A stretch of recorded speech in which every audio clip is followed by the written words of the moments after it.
How's it going, everyone, and welcome back to the channel. And today I'm here to share with you my top 12 most anticipated games of 2017. E3 is coming to a close in a couple days, and I even missed a couple of the conferences like Nintendo and Ubisoft, but from the majority of E3 that I have seen, I have cobbled together a list of 12 different games that I am personally excited for, games that I would personally put my money towards. But without any further ado, let's get into the video. So starting off, we have Wolfenstein 2: The New Colossus, and even though Bethesda's E3 showcase was an absolute disaster, I still think that Wolfenstein 2 looked really good. Not to say that Evil Within 2 didn't look good, that actually looked pretty decent as well. I'm just not a huge fan of horror games. But Wolfenstein 2: The New Colossus definitely looked good graphically, and I'm not really caught up with the Wolfenstein series. I played one of the older games, Return to Castle, like many years ago, so I'm not really caught up on the series, but this might be a good place to start if I do end up putting my money towards it. I'm not super excited for it, but it definitely might be something that I might want to try. So coming in at number 11, we have Metro Exodus, and I haven't really played any of the Metro games, but I could tell that this was a Metro game when I saw the gameplay trailer with the setting in the Metro station when you're fighting all the creatures, and it looks pretty cool. Like I said, I've never played any of the Metro games, so this might be a good place to start in the series. At number 10, we have Assassin's Creed Origins. Again, just like Metro, I haven't really played any of the Assassin's Creed games at all, so since this is really going back in time in the Assassin's Creed timeline, it might actually be a good place to start for many people, including myself, who haven't really been introduced to the Assassin's Creed series. So coming in at number 9, we have Spider-Man. And I really did like the way this game looked physically and graphically. I liked how you were swinging from building to building, trying to catch the helicopter with the villain inside of it.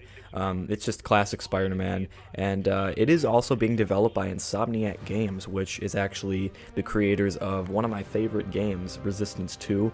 And we were expecting Resistance 4 from them this year. I know I'm kind of going off topic, but Insomniac, if you're watching this, please give us Resistance 4. I have been waiting a pretty long time for that game. So at number 8 is Anthem, and this is EA's new AAA game. They didn't really give us much on the story or anything, but it's basically this game where you go around in these armored suits known as javelins, and you go down into the wilderness and survive and fight enemies. It looks pretty cool. The concept looks pretty nice, and definitely might be something I want to look more into and even purchase. At number 7 is not really a surprise, Call of Duty World War II. Now, a lot of you know me as an RPG guy, hence my YouTube name, but I pretty much grew up on the Call of Duty series. The reason I just haven't been playing for the past few years is because of the state that the series has been in with its futuristic theme that it's had throughout many games in the past. But now that Call of Duty is returning to World War II, I might get that nostalgic vibe from the games that I used to play in the past, like the originals from the very beginning. I never played World at War, but I heard that's a World War II game. But it definitely looks really good, very action-packed, and I cannot wait to jump back into World War II with this game. So at number 6 is Dauntless, and this is actually going to be a free-to-play multiplayer RPG developed by Phoenix Labs, and it's pretty much going to be a game where you go out into the wilderness and fight monsters. It takes place on the Shattered Isles, which is basically this collection of floating islands, and you go to each of these islands and fight different monsters with your friends. It looks absolutely amazing. I even signed up for the pre-alpha, but if you want to do that, I'll leave the link in the description. Sign up for the pre-alpha. They do ask you for your specs and stuff, so you got to get a file out of your computer, but other than that, the game looks absolutely amazing. I really like its cartoonish look it's got going on. It looks very good graphically, but at the same time, it's got this very cartoonish look, kind of like how Legend of Zelda Breath of the Wild had.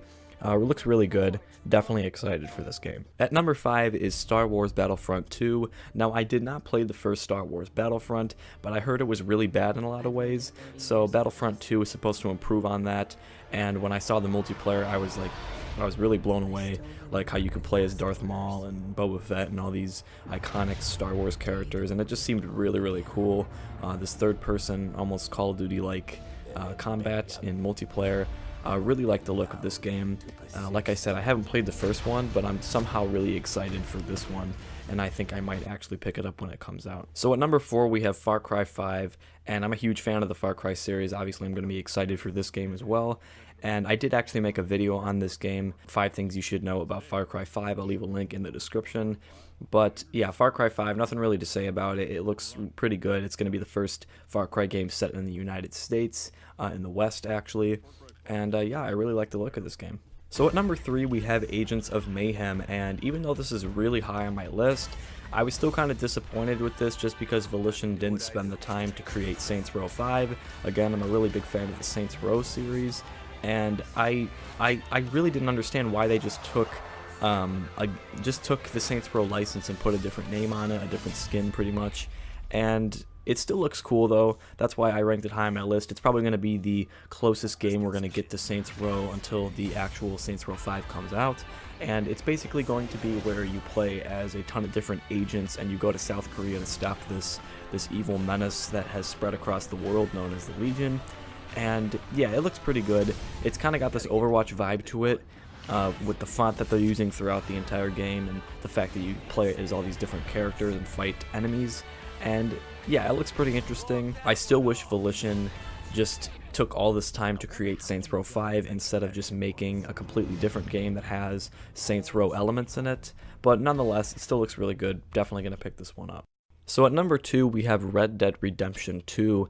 And I played the first Red Dead Redemption. I didn't beat it, but I played a really big chunk of it, and I do know what happens at the end and everything like that.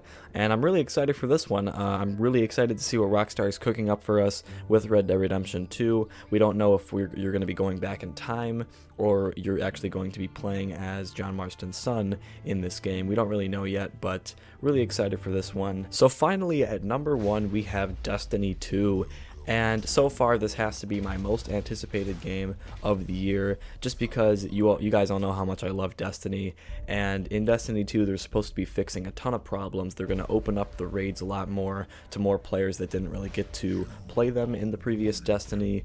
And there's going to be a ton of new weapons, new armor, subclasses, just everything is going to be brand new. I'm really hoping that they improve on the story much more, because if any of you have played the original Destiny, the story in that was a complete yawn fest. And I'm hoping they definitely improve on that. And also, it doesn't look like we're going to be in the tower anymore. That is completely destroyed by the Cabal Red Legion forces. And it looks like we're going to be taken to 4 different new places.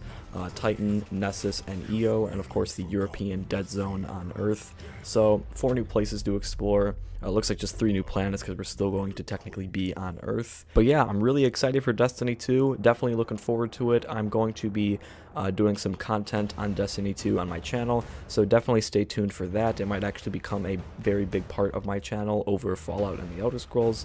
But anyway, if you like this video, be sure to give it a like, subscribe to the channel if you have not already, and until then, I'll be seeing all of you next time.